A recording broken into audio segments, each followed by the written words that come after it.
AP ముఖ్యమంత్రి చంద్రబాబు 75వ జన్మదిన వేడుకలను ఘనంగా నిర్వహించబోతున్నారు టీడీపీ శ్రేణులు.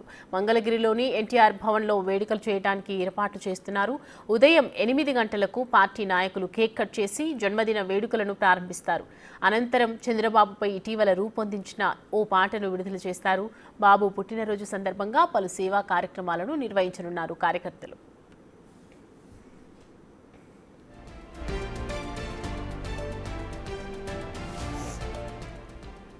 అసెంబ్లీ కమిటీ హాలులో చంద్రబాబు అసెంబ్లీ ప్రసంగాలపై టీడీపీ పోలిట్ బ్యూరో సభ్యుడు టీడీ జనార్దన్, విక్రమ్ పూల రూపొందించిన 2 పుస్తకాలను ఆవిష్కరించనున్నారు. ఈ కార్యక్రమానికి ముఖ్య అతిథులుగా స్పీకర్ అయ్యన్న పాత్రుడు, ఉపసభాపతి రఘురామకృష్ణరాజు, పలువురు నేతలు హాజరు కానున్నారు. మరోవైపు 2 తెలుగు రాష్ట్రాల నుంచి సీఎం చంద్రబాబుకి జన్మదిన శుభాకాంక్షలు వెల్లువెత్తుతున్నాయి. శేషాపురం ముందు చదువుకున్నాం 5 వరకు. మళ్ళా చంద్రగిరి హై స్కూల్లో జిల్లా పరిషత్ మల్టీపర్పస్ హై స్కూల్ జెడ్పీహెచ్ఎస్, అది ఇంగ్లీష్ మీడియం 12th క్లాస్ వరకు ఉంది. 6 నుంచి 12th క్లాస్ వరకు చంద్రగిరి, తర్వాత డిగ్రీ నేను.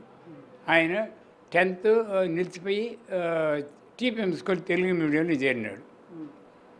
అక్కడ నుంచి 10th SSLC ఆయన అక్కడ తిరుపతి టీపీఎం స్కూల్, టంగుటూరు ప్రకాశ్ పంతుల స్కూల్. అక్కడ 66, 67 ఆయన అక్కడ పాస్ అయినాడు. నేను 68 ఇక్కడ ఇంటర్మీడియట్ పాస్ అయినా. ఆయన 67 జాయిన్ అయ్యి పాస్ అయ్యి పియూసీ వచ్చి 68లో జాయిన్ అయినాడు. నేను 68లో BA ఫస్ట్ ఇయర్. ఇద్దరు బై ట్రావెల్ ట్రైన్. అప్పుడు మాకు తిరుపతిలో మాకు హాస్టల్ లేదు.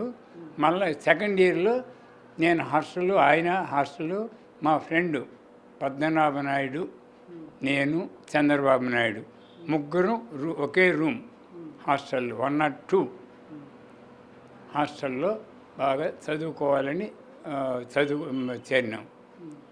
ఆయన చదువు పైన ఇంట్రెస్ట్, నాకు స్పోర్ట్స్ మీద ఇంట్రెస్ట్. మెయిన్ చదువు అంటే చాలా ఇంట్రెస్ట్ వలన ఆయన క్రమశిక్షణతో మెలిగినటువంటి వ్యక్తి.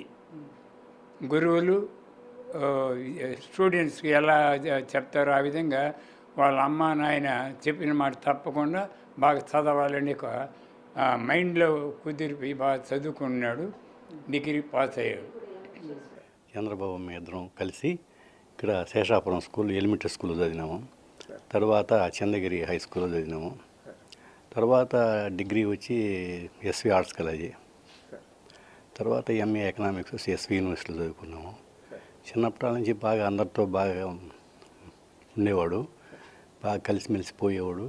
ఏదైనా పనులు కూడా గ్రామానికి సంబంధించిన పనులు కూడా బాగా చేసేవాడు. రెండోది ఏమంటే ఆయన రాజకీయాల్లోకి పోయినాడు MA అయిపోతానే. తర్వాత మేము ఇదే ఊర్లో గ్రామంలో ఉన్నాం. అది అతని 75వ జన్మదిన శుభాకాంక్షలు. 75వ సంవత్సరం ఆయనకు 75వ జన్మదిన శుభాకాంక్షలు తెలుపుకుంటూ, చిన్నప్పటి నుంచి అంటే బాగా కలిసిమెలిసి తిరిగేవాళ్ళం, ఒరే అని కూడా అనుకునేవాళ్ళము.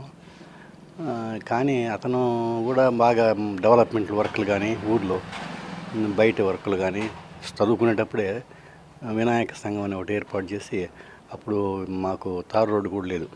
రంగంపేట నుంచి భీమవరం వరకు, మా ఊరు వరకు బాగా గుంతలంతా పూడ్చి అవన్నీ చేసినాం.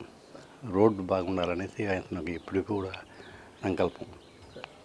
ఆ విధంగా ఇప్పుడు మళ్ళా 2019 తర్వాత సీఎం అయినా కూడా ఇప్పుడు ఆయన 2024 సంవత్సరం సీఎం అయినాక రోడ్లన్నీ బాగా చూస్తున్నారు కదా మీరు, రోడ్లు బాగా చేస్తున్నాడు.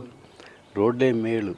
రోడ్లు అదేదో చెప్తా చూడు, సివిలైజేషన్కి నాంది. Roads indicates civilization. అది రవాణా సౌకర్యం బాగుంటేనే అందరికీ బాగుంటుంది, ఎకనామిక్ డెవలప్మెంట్ బాగా జరుగుతుంది. వాళ్ళ పెదనాయన కూతురిని, మా తమ్ముడేమో బాగానే చదివించినాము. ఈ దారినే పోయి చంద్రగిరికి చదివినాడు. చంద్రగిరిలో ఫస్ట్ ఇదే మారితో ఎలక్షన్లకు అట్టా ఇట్టా అని పిల్లకాయలంతా కుదిరేది. చంద్రగిరిలో చదువుతా అట్నే ఇదైనాడు. అప్పటి నుంచి పిచ్చి ఎలక్షన్ మీద పడింది.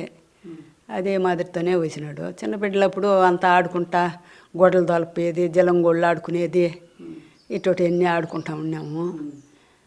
ఇప్పుడు ఆయన ఏదో లక్షణంగా ఉన్నాడు చాలు. ఊరిలోకి వస్తాడు, అందరితో మాట్లాడతాడు, అందరూ బాగుంటాము. ఇప్పుడు కూడా అప్పుడు మాదిరినే అప్పుడు పిల్లకాయలుగా ఆడినాము. ఇప్పుడు పెద్దోళ్ళంగా వచ్చే కొందికి ఆమె పెద్ద మనవాడికి వచ్చినాడు కదా అని గౌరవము. ఊళ్ళోకి వస్తాడు, అందరితో మాట్లాడతాడు, పోతాడు. మాకు అప్పుడు ఇట్నే ఉన్నాడు, ఇప్పుడు అట్నే ఉన్నాడు. ఇప్పుడు పెద్దోడు అయినాడు అనేసి మమ్మల్ని వెనక్కి దొయ్యలే, చిన్నోడుగా ఉన్నాడనే జారి తీసుకోవాలి. అప్పుడు బాగానే జారి తీసినాడు, ఇప్పుడే బాగా జారి తీస్తాడు. బాగా వస్తాడు, బాగా మాట్లాడతాడు, బాగా పోతాడు. అందరూ కావాలా ఆయనకు, బేదోళ్ళు కావాలా, సావుకారులు కావాలా, అంతా కావాలి ఆయనక. ఆయన బాగానే చూసుకుంటున్నాడు, ఊరిని కూడా బాగా చేయాలనే చేస్తున్నాడు.